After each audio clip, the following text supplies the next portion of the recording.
Even in the tier 0 format, guys, there are still plenty of ways to go ahead and play on a budget, and I'm going to show you guys the top 5.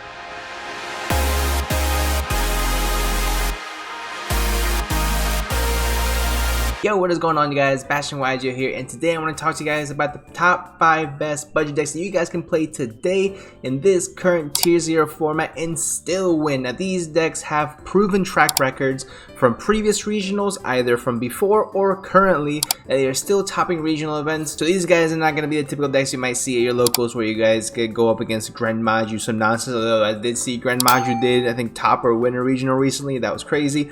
However, guys, I want to show you guys the most consistent, strong strategies that you guys can build for under $100 in today's current Yu-Gi-Oh! The entire core, everything you need for just $100. Let's go ahead and get right into it. Now, I am going to be ranking these guys in terms of what I believe are going to be the least strong to potentially the most strong, really just depending on my personal preference, of course. So if you guys disagree with me in the comments, let me know and we can go ahead and talk about it. But at number 5, guys, I have Branded Chimera. So Branded Chimera is a phenomenal deck, one of my favorite decks of all time. Having said that, it has lost quite a bit of popularity and playability, considering the main form of disruption the deck has is to destroy cards on the field with Guardian Chimera. So having said that, it kind of plays into exactly what Fire King Snake Eye wants you to do, so I'd rather go ahead and stay away from it nearly as much. But even without Guardian Chimera, guys, the deck can put up some amazing interruptions, some great negates, and can actually put up a decent floodgate as well. You can either choose from multiple different options. You can choose King Tiger Wangu, you can choose End of Anubis, or you can choose the barrier statue of the Abyss, which is a dark barrier statue as well.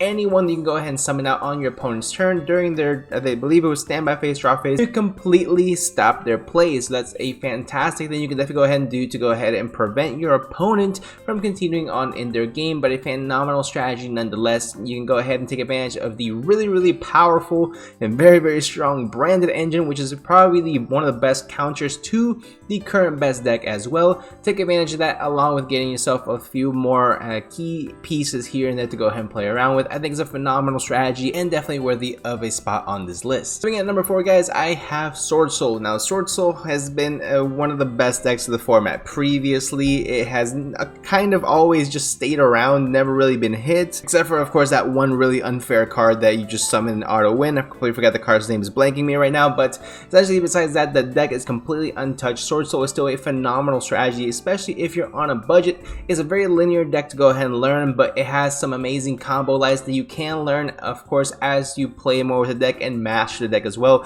It is a great deck to go ahead and start somebody off with, especially if you're a brand new player, guys. It's a great deck to go ahead and learn synchro summoning. It's a great deck to go ahead and learn about tokens. This is a good way to go ahead and learn about sequencing, as well as you are going to want to sequence everything correctly to make sure that you're maximizing your Chi Chao search, things like that. So overall, it's a phenomenal deck, guys. Extremely high ceiling as well, can OTK out of complete nowhere, and if normal summon Moye goes off, guys, you are going clean off that entire turn. Third on my list, guys, I have Purelli. So Purelli is still out here, guys, clapping up left and right. I still see this deck in the top tables every now and then, because you already know anyone who's currently playing Purelli has been playing Purelli for a very long time. A very hard deck to definitely master, and full kudos, because I did try myself. Full kudos to anyone who actually plays the deck. I just can't keep up with all the effects that are going off, but essentially it is a deck that makes a Towers monster, which pretty much unaffected by anything, and can also just constantly spin things back on your field. And it's extremely annoying to go up against, because if you do get rid of it, of course you're going to gain more advantage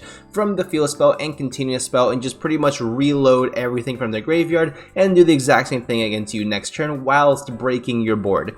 So the only thing I would have to say about this is that, of course, with the most recent Forbidden Limitless back in January, the deck did get nerfed a little bit with Sleeping Memory going to 2, but this deck can still make crazy plays. It has a lot of potential, very again, high ceiling deck. And you gotta watch out for anyone playing Purelli, because they, as I said before, will have most likely have played the deck for a while. Number 2 on the list is a deck I really don't want to put in any top tier list, but it has to be Fluwandries. Fluwandries, unfortunately, has to go ahead and go up here. I know it's the most hated deck in the room. Realistically, guys, the deck itself is really strong. The fact that you can go ahead and play Shifter as well, of course, is a big kudos to its overall strategy. But the deck overall is, if you don't brick, which is again the main concern with it, because you have to see some little birds. If you don't see little birds, you don't play.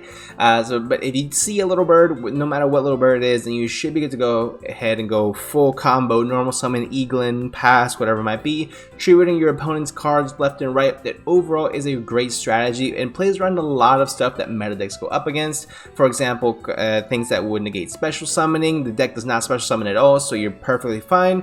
And thankfully as well, if you're looking to pick up this deck, it is extremely budget friendly, guys, with Prosperity getting reprinted, Duality being reprinted, all the hand traps being reprinted, Shifter not that expensive, everything. You can honestly probably build this deck for like 30-40 bucks and still have a deck that's able to compete at the high tables. And then my number one deck I have for a budget under 100 is gonna be Raid Raptor, guys. Raid Raptor honestly is such a crazy strong deck. I was actually going up against Raid Raptor recently, and they made a 2-tower board at the regional. Actually, they made both Ultimate Falcon and they made the new Exes as well. They're ranked 12 or 13, and I just couldn't break his board. I just absolutely had to scoop there because there was nothing I could do. The deck is crazy as far as what it can do. It does have a few bottleneck sections in its combo that, if you guys know what it's being comboed, you should aim for these as far as where to hit. But essentially, guys, if you are unfamiliar with the deck and you go up against it, it is a deck that's going to completely catch you guys off guard, and it's going to take full advantage of it, go full combo and set up a crazy board. It's actually been compared to the resilience that Snake Eyes has as being a tier 0 deck. And that is no easy feat, especially being compared to something as strong as Snake Eye is. So with a budget under $100 and a ceiling comparable to the number one deck in the room, I really don't think you can go wrong with Raid Raptor being your budget deck of choice. You're just gonna have to learn all those combos. But without further ado, guys, is there a deck that I missed? Let me know in the comment section down below. Honorable mention real quick is gonna be Marincess, because that deck is kind of wild and I did lose to it at the regional. Shout out to my Marincess opponent from the regional. If you're watching this, I completely forgot your name, but you were super cool, great vibes. Clap me up 2-0, but we ain't gotta talk about it anymore, guys. That's gonna be it for the top 5 video. Let me know what you guys think in the comment section down below. Again, if I missed a deck, if I missed your favorite deck, let me know in the comment section. I'll probably be uploading a different list with a lesser budget to it as well. So if you guys want to see that, make sure you guys smash that like button, subscribe, and I'll see you in the next one.